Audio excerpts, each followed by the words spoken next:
Guys, this is अनुराग और आज की वीडियो में हम डिस्कस करने वाले हैं कंपैरेटर्स इन जावा। तो सबसे पहले हम देखते हैं कि कंपैरेटर होता क्या है।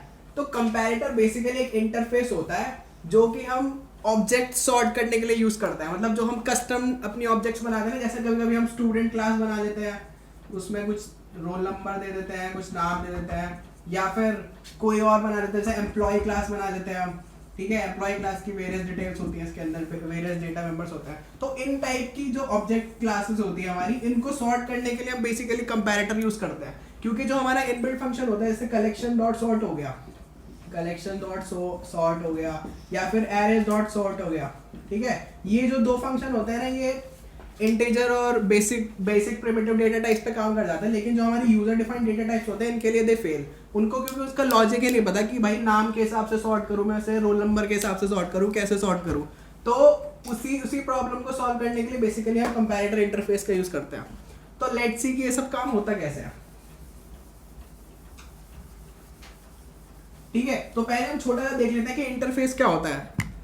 क्योंकि बेसिकली कंपैरेटर एंड इंटरफेस, तो पहले पता होना चाहिए कि इंटरफेस होता क्या है। तो इंटरफेस कुछ नहीं होता है, एब्स्ट्रैक्ट क्लास होती है, एब्स्ट्रैक्ट क्लास। ठीक है, उसमें क्या होता है, कुछ मेथड्स होता है। जैसे ये कोई भी मान लो कि एक हमारे पास क्लास है, उसका नाम है ए, उसमें कुछ फंक्शन मेथड्स डिफाइंड है, कुछ मेथड्स डिफाइंड है जो कि पूरे नहीं है। ठीक है, मतलब वो पूरी तरीके से इम्प्लीमेंटेड नहीं है। तो जब भी हम कोई इंटरफेस यूज करते हैं, तो उसके जो मेथड्स होते हैं उनको हमें खुद से इम्प्लीमेंट करना पड़ता है। खुद से इम्प्लीमेंट नहीं करोगे तो वो एरर थ्रो कर देगा कि तुमने भाई यूज तो करा इंटरफेस, लेकिन उसके जो मेथड्स है वो तुमने इम्प्लीमेंट नहीं करे। तो it also doesn't make sense. तो basically interface is an abstract class जिसके जो मेथड्स होते हैं वो तुम्हें खुद से लिखना पड़ता है। तो ऐसे ही जो हमारा ये कंपैरेटर इंटरफेस है, इसके अंदर एक बहुत इंपॉर्टेंट फंक्शन होता है जिसका नाम है कंपेयर। ठीक है, तो और कंपैरेटर हम बनाते कैसे हैं, कस्टम कंपैरेटर। तो बेसिकली उसके लिए हमें क्लास बनानी पड़ती है। तो हम लिखते हैं ऐसे, class custom comparator, let's say custom comp. ठीक है, और फिर यूज करते हैं हम कीवर्ड इम्प्लीमेंट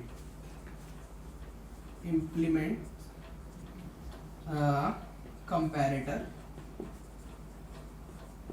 ठीक है, और ये कंपैरेटर लिखने के बाद ये जो ट्रायंगुलर ब्रैकेट्स मैंने खोले और बंद करे, इसके बीच में बेसिकली हमें लिखना होता है वो डेटा टाइप, या फिर बेसिकली वो ऑब्जेक्ट का टाइप जो तुम्हें सॉर्ट करना है। मतलब मान लो स्टूडेंट क्लास सॉर्ट करनी है या एम्प्लॉय क्लास सॉर्ट करनी है, तो वो लिखना होता है इन ट्रायंगुलर ब्रैकेट्स के अंदर। तो ये तो बेसिकली इसका सिंटैक्स हो गया। तो यहाँ पे मैं लिख दूंगा स्टूडेंट, अभी क्योंकि मैं स्टूडेंट क्लास सॉर्ट करना चाहता हूँ।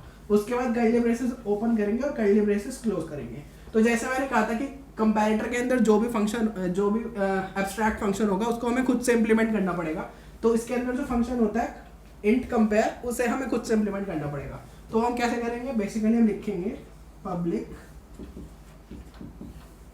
Int compare. ठीक है, अब ये जो फंक्शन है ये दो पैरामीटर्स लेगा अपने अंदर, सेम टाइप के। मतलब अगर हमने स्टूडेंट क्लास के बच्चे सॉर्ट करने, मतलब स्टूडेंट क्लास सॉर्ट करनी है, तो स्टूडेंट क्लास के दो ऑब्जेक्ट्स लेगा वो। तो यहाँ पे हम लिख देंगे स्टूडेंट S1, ठीक है, और यहाँ लिख देंगे स्टूडेंट S2। अब इसकी जो ऑफिशियल डॉक्यूमेंटेशन है ना कंपैरेटर की, वो बड़ी कंफ्यूजिंग सी है। उसमें दे रखा है कि अगर जो हमारा S1 is less than S2 है तो -1 रिटर्न कर देता है वो। अगर S1 इक्वल टू S2 है तो वो 0 रिटर्न कर देता है। और अगर S1 ग्रेटर देन S2 है तो वो रिटर्न कर देता है +1। ठीक है, लेकिन इस वाली जो डॉक्यूमेंटेशन है इससे कुछ क्लियर नहीं होता। तो मैं एक ट्रिक बताता हूँ इसकी। एक्चुअली प्रॉब्लम अगर हमें सॉल्व करनी हो, अगर हमने कोई कस्टम क्लास बनाई है तो उसे कैसे सॉल्व करेंगे। ठीक है, तो मैं ऊपर का मिटाता हूँ। ठीक है, तो लेट्स से मेरे पास एक एरे है, उस एरे स्टूडेंट टाइप का ऑफ कोर्स। तो उसमें क्या क्या है, पहला पैरामीटर है उसका रोल नंबर और दूसरा उसका नाम।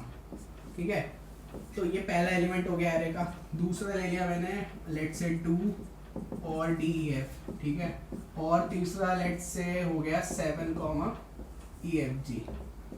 तो जो मेरा एरे है उसके अंदर बेसिकली 3 स्टूडेंट टाइप्स के ऑब्जेक्ट पड़े हैं बेसिकली। तो मेरे को अभी ये जो एरे है इसको सॉर्ट करना है।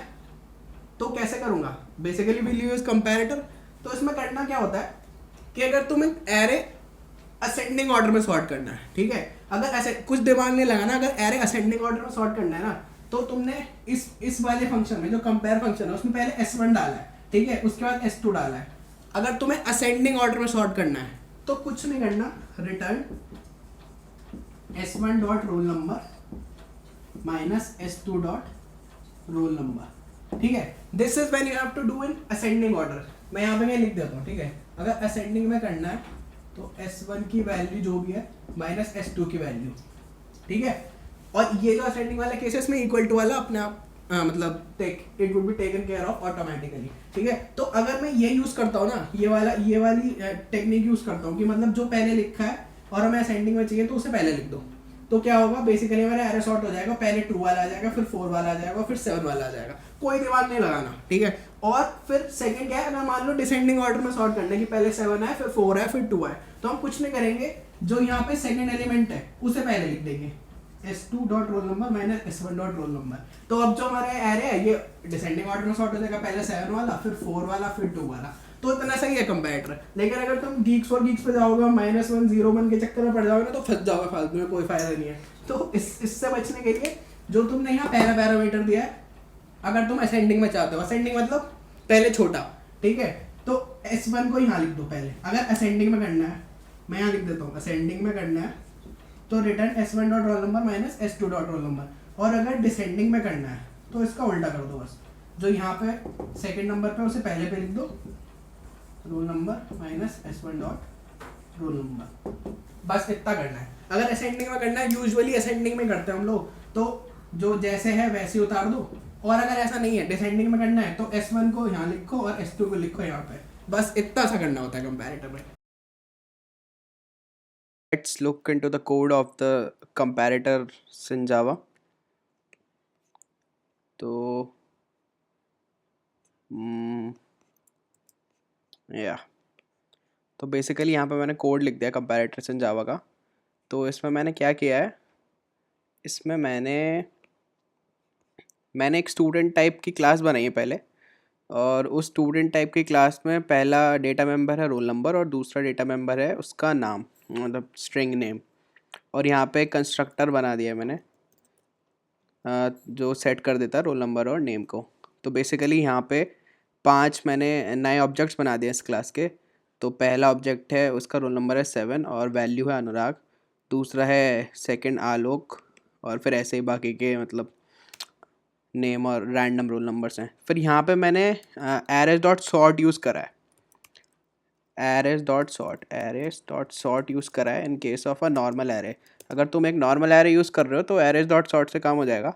और अगर तुम एक लिस्ट बना रहे हो, एरे लिस्ट वगैरह, तो you can use collection dot sort, ठीक है, कलेक्शंस डॉट सॉर्ट यूज़ कर सकते हो।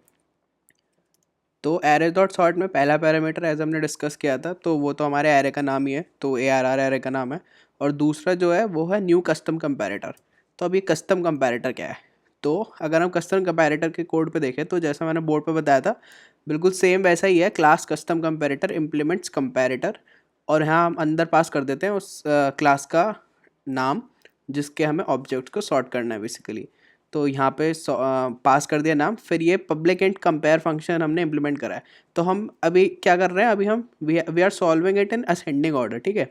तो असेंडिंग ऑर्डर में करने के लिए जो पहले पास करा है तुमने उसको पहले डाल दो, यानी कि S1 डॉट रोल नंबर अगर रोल नंबर के हिसाब से कर रहे हो minus S2 dot roll number. तो इससे क्या होगा कि असेंडिंग ऑर्डर में सॉल्व हो जाएगा। तो लेट्स लुक एट इट कि काम कर भी रहा है या नहीं कर रहा है, ठीक है। तो मैं यहाँ पे जाऊँगा, रन करूँगा इसे, प्रोसीड, ठीक है।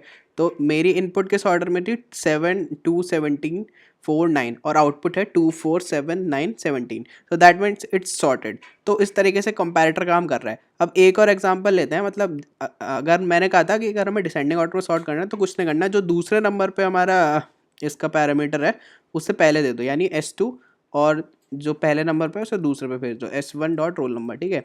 तो अगर हम प्रोग्राम को दोबारा से रन करते हैं इसे, तो अब आप देखोगे कि जो बेसिकली है डिसेंडिंग ऑर्डर में सॉर्ट हो रहा है। So this was the code of it, और इसका मैंने गिटहब लिंक बना के डिस्क्रिप्शन में डाल दिया, so you can have a look. Okay, bye.